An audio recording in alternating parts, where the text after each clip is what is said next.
الحمد للہ رب العالمین والصلاة والسلام علی سید الانبیاء والمرسلین وعلی آلہ واصحابہ الطیبین الطاہرین اما بعد فاعوذ باللہ من الشیطان الرجیم بسم اللہ الرحمن الرحیم اليوم اکملت لکم دینکم واتممت علیکم نعمتی ورضیت لکم الاسلام دینا صدق اللہ العظیم اللہم صلی علی سیدنا و مولانا محمد النبی الامی وعلی آلہ وصحبہ وبارک وسلم تسلیما کثیرا کثیرا۔ انتہائی قابل قدر سامعین اور ناظرین، الحمدللہ کل 10 ذو الحجہ امت مسلمہ کے لیے عید سعید کا دن اور قربانی جو سیدنا ابراہیم خلیل الرحمن، سیدنا اسماعیل ذبیح اللہ اور سیدنا محمد الرسول اللہ صلی اللہ علیہ وآلہ وسلم کی ایک سنت عمل اور اللہ کی مقبولیت کا عمل ہے، پوری امت مسلمہ نے کیا، اور آج اس کا دوسرا دن ہے اور کل آنے والا دن جمعۃ المبارک اور 12 ذو الحج ہوگی۔ یہ مہینہ ذو الحج کا جہاں اور بہت ساری خصوصیات کا حامل ہے، ان میں سے ایک یہ ہے کہ یہ تکمیل دین کا مہینہ ہے۔ اس مہینے میں دین اسلام مکمل ہوا۔ اس کی بہت ساری باتیں میں نے عرفات کے خطبہ حجۃ الوداع کے حوالے سے گزارشات کر دی تھیں، اس کی کچھ باتیں آج عرض کرنا چاہتا ہوں تاکہ کل کے جمعہ میں ہمارے ائمہ خطباء علماء بھی اس موضوع کی اہمیت کو سمجھیں اور اس حوالے سے گفتگو کریں۔ اس میں حضور اکرم صلی اللہ علیہ وسلم کے حجۃ الوداع کے خطبے کو بھی بیان کیا جائے اور اس کے ساتھ تکمیل دین کی نعمت کو اور اس بشارت کو اور اس عظمت کو بھی بیان کیا جائے۔ حدیث میں آتا ہے حضور صلی اللہ علیہ وسلم جب یہ خطبہ ارشاد فرما چکے تو اس کے بعد ظہر اور عصر کی نماز آپ نے عرفات میں پڑھی، پھر اس کے بعد جتنا وقت تھا وہ دعاؤں میں، عبادت میں، ذکر اذکار میں، اسی مصروفیت میں رہا، اور سورج غروب ہونے سے پہلے عصر کی نماز کا یہ جو عام معمول کا وقت ہوتا ہے، یہ دورانہ ایسا تھا کہ اس وقت نبی کریم صلی اللہ علیہ وسلم اپنی اونٹنی پر سوار تھے اور اللہ کے ذکر میں مصروف تھے کہ اچانک آپ پر آثار وحی ظاہر ہوئے۔ آثار وحی بہت ساری باتیں اس کے اندر ہیں، وہ ایک مستقل موضوع ہے کہ جب آپ پر وحی نازل ہوتی تھی تو بعض دفعہ آپ کے جسم اطہر پر کپ کپی طاری ہو جاتی تھی، وحی نازل ہوتی تھی تو بعض دفعہ آپ کو پسینہ آنا شروع ہو جاتا تھا، وحی نازل ہوتی تھی تو آپ جس سواری پر ہوتے تھے وہ بھی اتنا بوجھ محسوس کرتی کہ بعض دفعہ کھڑی ہوئی سواری بیٹھ جاتی تھی۔ تو بہرحال وحی الہی کا بوجھ یہ اللہ کے نبی کی خصوصیت ہوتی ہے، عام آدمی کے بس کی بات نہیں۔ آقا نامدار صلی اللہ علیہ وسلم پر وہ وحی کا بوجھ آیا، حضور اکرم صلی اللہ علیہ وسلم نے اس کو محسوس کیا تو رحمت کائنات صلی اللہ علیہ وسلم نے اسی وقت ہی آپ نے اپنا سر مبارک نیچے کر لیا اور پھر آپ پر وحی کے آثار ظاہر ہوئے۔ پھر وحی الہی جو آئی وہ قرآن پاک کی آیت کریمہ تھی کہ الیوم اکملت لکم دینکم واتممت علیکم نعمتی ورضیت لکم الاسلام دینا۔ آج کے دن اکملت لکم، اللہ فرماتے ہیں کامل کر دیا میں نے تمہارے لیے، دینکم تمہارا دین، واتممت علیکم نعمتی اور میں نے تمام کر دی تم پر اپنی نعمتیں، ورضیت اور میں نے پسند کر لیا لکم تمہارے لیے، دینا لکم رضیت لکم الاسلام دینا، اسلام کو ہی دین پسند کیا ہے، اس کے علاوہ اور کوئی دین نہیں۔ اس میں 3 چیزیں ہیں جو بڑی اہم ہیں، تکمیل دین، اتمام نعمت اور دین اسلام اللہ کا پسندیدہ دین۔ اس پر 2-3 باتیں عرض کرنی ہیں۔ سب سے پہلی چیز یہ ہے کہ دین ہمارا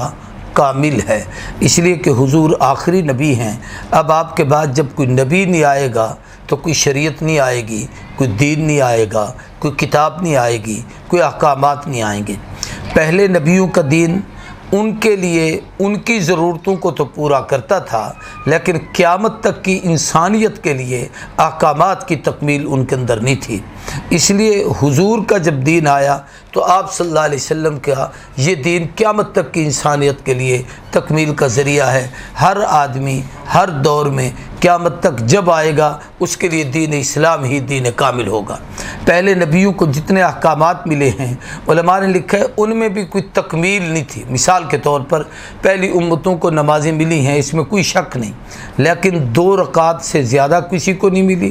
اور یہ کہ 2 نمازوں سے زیادہ حضرت موسیٰ علیہ السلام کو 2 نمازیں ملی تھیں، اس سے زیادہ نمازیں کسی کو نہیں ملی۔ لیکن جب محبوب کی باری آئی ہے تو اکملت لکم دینکم، ہمارا دین کامل ہے۔ کیا مطلب؟ ہمیں نمازیں بھی کامل ملی۔ علماء نے لکھا ہے سب سے پہلی فجر حضرت آدم نے پڑھی، سب سے پہلی ظہر حضرت نوح نے پڑھی، سب سے پہلی عصر حضرت یونس نے پڑھی، سب سے پہلی مغرب حضرت عیسیٰ نے پڑھی، سب سے پہلی عشاء حضرت موسیٰ علیہ السلام نے پڑھی، اور ان کے اوقات بھی مختلف اس لیے ہیں کہ ہر ایک کا اپنا اپنا مقام۔ آدم اور حوا کی ملاقات عرفات میں ہوئی، فجر کا وقت تھا تو وہ پہلی فجر پڑھی گئی۔ نوح علیہ السلام کی کشتی وادی جودی پہ ٹھہری، ظہر کا وقت تھا تو انہوں نے ظہر ادا کی۔ یونس مچھلی کے پیٹ سے باہر آئے، عصر کا وقت تھا تو عصر ادا کی۔ حضرت عیسیٰ علیہ السلام پر جو الزام لگا کہ الیاذ باللہ یہ خدا کا بیٹا ہے، مریم بیوی ہے اور اللہ کی یہ آل اولاد ہے، تو 3 رکعتیں پڑھ کے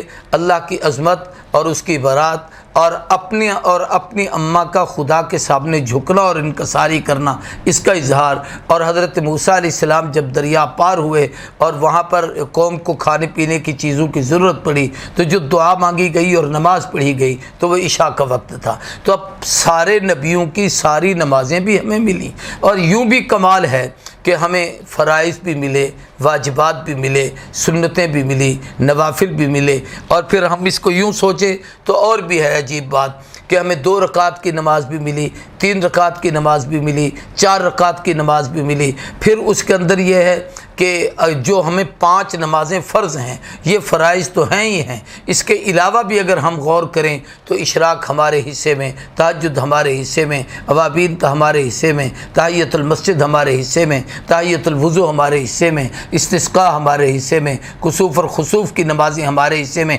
اگر اس ترتیب سے گننا شروع کر دیں ان تمام نوافل کو بھی، جو ایک مستقل اپنی اپنی جگہ ایک عبادت ہے، تو جو معراج کی رات 50 نمازیں ملی تھیں، لگتا ہے کہ اکملت لکم دینکم، ہمارا دین کامل ہے۔ ایسے ہی روزے دیکھ لیں، پہلی امتوں کو کسی کو ایام 20 3 دن کے روزے ملے، کسی کو عاشورہ کے روزے ملے، کسی کو کوئی روزے ملے، لیکن ہمارا دین مکمل ہے کہ شہر رمضان الذی انزل فیہ القرآن، ہمیں رمضان المبارک کے بابرکت پورا مہینہ روزوں کا ہمیں عطا کیا گیا۔ اسی طریقے سے باقی چیزیں، تو ہمارا دین کامل ہے۔ قرآن پاک کتاب ایسی کامل ہے کہ کوئی علم اس سے باہر نہیں۔ حضور کی سیرت اتنی کامل ہے کہ کوئی گوشہ اس میں ایسا نہیں کہ جو ہمیں ہدایت کا راستہ نہ بتاتا ہو یا ہم تلاش کرنا چاہیں اور اس میں نہ ملے۔ پھر آپ صلی اللہ علیہ وسلم نے اس دین کو ایسا مکمل طریقے سے پورا کیا ہے کہ اس کے اندر کوئی کمی باقی نہ رہی، بلکہ کمال کہتے اس کو ہیں کہ کوئی چیز جب کامل ہو جاتی ہے تو کمال اسے کہا جاتا ہے کہ باہر کی کوئی چیز اس کے اندر داخل نہ ہو اور اندر کی کوئی چیز اس سے باہر نہ نکلے۔ ہمارا دین ہر لحاظ سے کامل ہے، ہماری نمازیں کامل ہیں، نہ کم ہو سکتی ہیں نہ اس کے اندر اپنی طرف سے کوئی اضافہ ہو سکتا ہے۔ ہمارے روزے کامل ہیں، نہ ہم اس میں کوئی کمی کر سکتے ہیں نہ اپنی طرف سے کوئی اس میں اضافہ کر سکتے ہیں۔ ہمارا کلمہ کامل ہے، نہ اس میں ہم کوئی کمی کر سکتے ہیں نہ اس میں کوئی اضافہ کر سکتے ہیں۔ ہماری اذان کامل ہے، نہ کمی کر سکتے ہیں نہ اضافہ کر سکتے ہیں، حتیٰ کہ پوری زندگی گزارنے کے تمام اسلوب حضور نے کامل طریقے سے بتا دیے۔ یہ ہے اکمال دین کہ الیوم اکملت لکم دینکم، تمہارا دین کامل ہے۔ اور یہ حضور اکرم صلی اللہ علیہ وسلم کی ختم نبوت کی علامت بھی ہے۔ سمجھانے کے لیے ایک آسان سی بات ہے، بچہ چھوٹا پیدا ہوتا ہے تو ظاہر ہے ہم جب اس کا کپڑا خریدتے ہیں اس کو پہننے لباس پہننے کے لیے تو میرا خیال ہے آدھا میٹر اس بچے کے لیے کافی ہو جاتا ہے، اس میں بلکہ اس کے کئی جوڑے بن جاتے ہیں۔ بچہ بڑھتا چلا جاتا ہے، لباس بڑھتا چلا جاتا ہے، وہ بڑی عمر کا ہوتا ہے، 2 میٹر کا پہنے گا، 3 کا پہنے گا، لیکن جب شباب کو پہنچ جائے، عروج اور کمال کو پہنچ جائے، اب 4 میٹر کا اس کا سوٹ بن رہا ہے اور یہ اس کی عمر 25 سال ہے، 20 سال ہے، تو اس کا مطلب یہ نہیں کہ جب یہ 50 سال کا ہو جائے گا تو اب یہ 25 سال والے کا 4 میٹر اب 8 میٹر بنے گا۔ اب اس کی عمر جتنی بھی بڑھ جائے، یہ 100 سال کو بھی پہنچ جائے تو میٹر 4 ہی رہیں گے۔ تو آدم علیہ السلام سے حضور تک دین اسلام اور نبیوں کا آنا وہ تکمیل دین کی طرف تھا۔ جب حضور آ گئے، دین کامل ہو گیا، تو اب اس کے بعد اب امت قیامت تک چلی جائے گی۔ بے شک وہ ابتدائی دور تھا جو اونٹوں کا، جو گھوڑوں کا، جو گدھوں پہ سفر کرنے کا، آج کاروں کا، راکٹوں کا، میزائلوں کا، جہازوں کا، دنیا میں اڑان کا، یہ کتنی ترقی کر جائیں لیکن دین اتنا کامل ہے کہ اس کے اندر کسی قسم کی کمی کوتاہی کی کوئی ضرورت نہیں ہے۔ یہ مکمل کا مکمل ہمیں ملا، یہ بہت بڑی نعمت تھی جو عرفات میں اس امت کو ملی۔ اکملت لکم دینکم، دوسری بات فرمایا واتممت علیکم نعمتی، اے محبوب کے امتیوں، اور اس کا پہلا خطاب اور اس کے پہلے مخاطب وہ جماعت جو حضور کے ساتھ وہاں عرفات میں موجود تھی، فرمایا اتممت علیکم نعمتی، ہم نے اپنی ساری نعمتیں تم پر تمام کر دی ہیں، پلٹ دی ہیں، پوری کر دی ہیں، نعمتوں کی کوئی انتہا نہیں۔ اللہ ہر ایک کو نعمت عطا کرتا ہے۔ ہم اپنے آپ پر دیکھیں، آنکھیں نہ ہو تو اندھے ہیں، زبان نہ ہو تو گونگے ہیں، ہاتھ پاؤں نہ ہو تو لولے لنگڑے ہیں، دل دماغ نہ ہو تو پاگل ہیں، ماں باپ نہ ہو تو یتیم ہیں، اولاد نہ ہو تو لاولد ہیں، خاندان نہ ہو تو بے تعلق ہے، رشتہ دار نہ ہو تو بے سہارا ہے، روٹی نہ ملے تو بھوکے ہیں، پانی نہ ملے تو پیاسے ہیں، صحت نہ ہو تو بیمار ہیں، زندگی نہ ہو تو مردہ ہے۔ یہ ہزاروں نعمتیں ہیں اور کسی نعمت کا کوئی آدمی شکر نہیں ادا کر سکتا، لیکن سب سے بڑی نعمت اتممت علیکم نعمتی، اللہ کہتے جس دن دین کامل کیا ہے اس دن میں نے اپنی نعمتیں تم پر پلٹ دی ہیں۔ اب وہ کون سی ایسی نعمتیں ہیں جو پہلی امتوں میں آدم سے عیسیٰ تک نہ کسی نبی کو ملی نہ کسی امت کو ملی، وہ اس امت کے حصے میں ہیں؟ یوں تو بہت ساری ہیں، چونکہ بات بڑی مختصر کرنی ہوتی ہے تو میں سمیٹ کر چیدہ باتیں عرض کر دیتا ہوں۔ ان میں سب سے پہلا حضور صلی اللہ علیہ وسلم کی ایک حدیث ہے، آپ نے فرمایا انا حظکم من الانبیاء وانتم حظی، اللہ نے نبی بھی چنے، امتیں بھی چنی کہ کس نبی کے حصے میں کون سی امت، لیکن جب میری باری آئی فرمایا مجھے چن کے تمہارے حصے میں رکھ دیا، اور میری امت کے خوش نصیبو تمہیں چن کے میرے حصے میں رکھ دیا۔ ہم سے بڑھ کر، یعنی اس امت سے بڑھ کر، اور اس امت کا وہ پہلا طبقہ جو حضور کا پہلا مخاطب تھے صحابہ و اہل بیت، ان سے بڑھ کر کائنات میں اور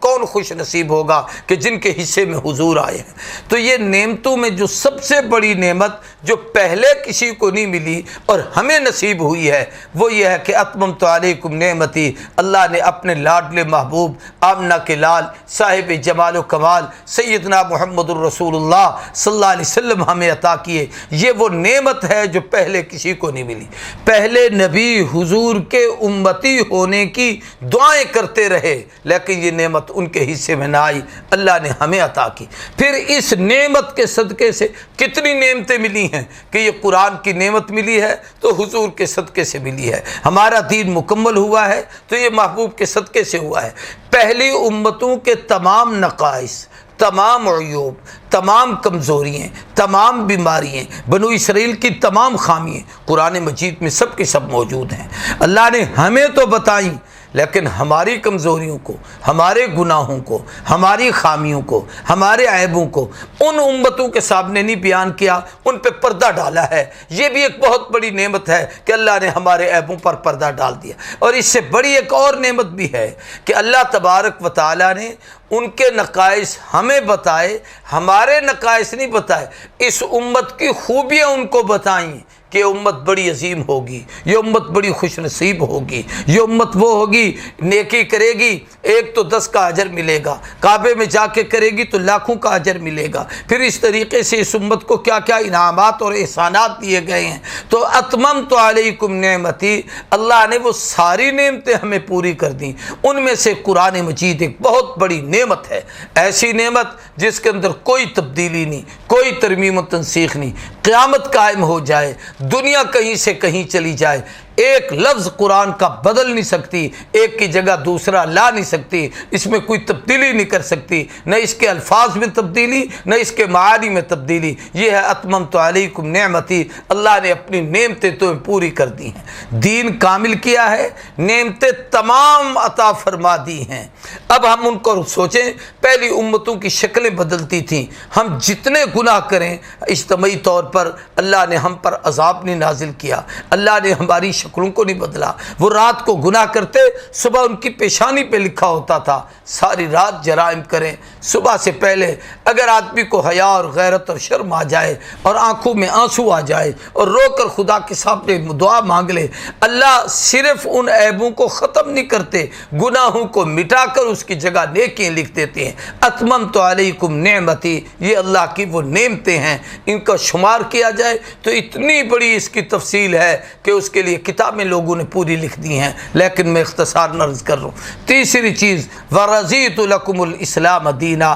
ہم نے تمہارے لیے جس دین کو چنا ہے اس کا نام دین اسلام ہے۔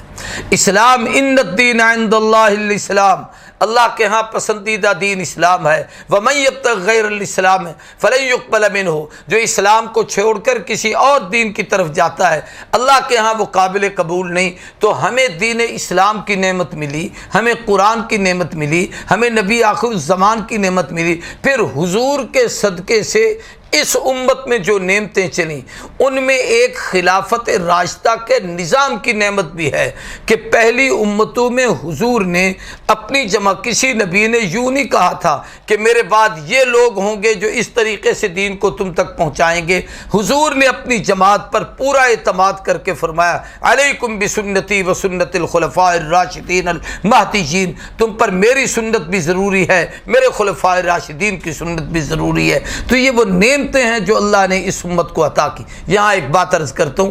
دین اللہ کا ہے، ان الدین عند اللہ الاسلام، رب نے دین دیا ہے۔ جب وہاں تھا تو رب کا تھا، رب کے پاس تھا، وہاں سے جب حضور کے پاس آیا اب دین کی نسبت حضور صلی اللہ علیہ وسلم کی نسبت سے ہے۔